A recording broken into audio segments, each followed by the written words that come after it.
A big change starting today if you want to buy a home. Thanks for joining us. I'm Chris Earl. And I'm Nadine Yanis. This change involves credit scores, and it's not being well received by buyers tonight. Take a listen. I'm not a fan of it. I don't think you'll find too many people in the lending industry that are a fan of it. A new federal rule makes it more expensive for those with good credit scores to buy a house. Tonight, a Southwest Florida mortgage broker is also taking us through some of the math to help us really understand what this means. Here's an example. With a 740 credit score, and if you put 20% down on a $400,000 home, so $80,000 down, you'd pay about $1,500 more in fees. But someone with a lower score, 640 for example, the fees on that home would drop by about $5,000. So our housing reporter, Caitlin Knapp, is here to tell us that those scores and home prices are really key in understanding your impact here. And Caitlin, this really does seem backwards if you're listening to this tonight. Yeah, just a little bit. The entire point of this is to make the federal or the agency that is doing this is trying to make housing a little bit more attainable for people. And as you saw, it seems a little bit weird. The caveat, people with good credit scores are paying more to offset the cost. And it's a cost one mortgage broker says he doesn't think is fair. It's going to affect affordability.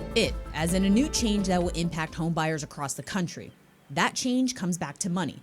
How much you will pay when you buy a house through what mortgage broker Tony Lee says is called a loan level price adjustment. It's really a price that they add in to your loan that actually determines your mortgage rate. If you look at this chart, everything in bright red is the fees that went up the most. All the way to the left is your credit score. The sweet spot in the people that are affected the most is going to be somewhere between 720 and 760 credit scores. Which Lee says is the case for most home buyers. They increased fees for people that have a little bit better credit scores while decreasing fees for people that have not so good credit scores. Here's an example. If you put 20% down with a credit score of 740, your mortgage fee is going up by 0.375%.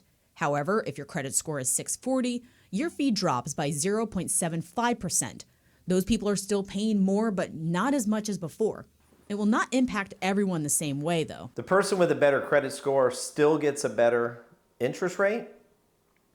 Just they don't get as good of a one as they could have got 3 months ago. Which, according to the Federal Housing Finance Agency, the money from the increase helps to offset costs for those with lower credit scores. Though Lee says this will make things harder on our already stretched market. I think it makes it tougher to buy a home for people that are on tighter budgets. I don't think it helps it.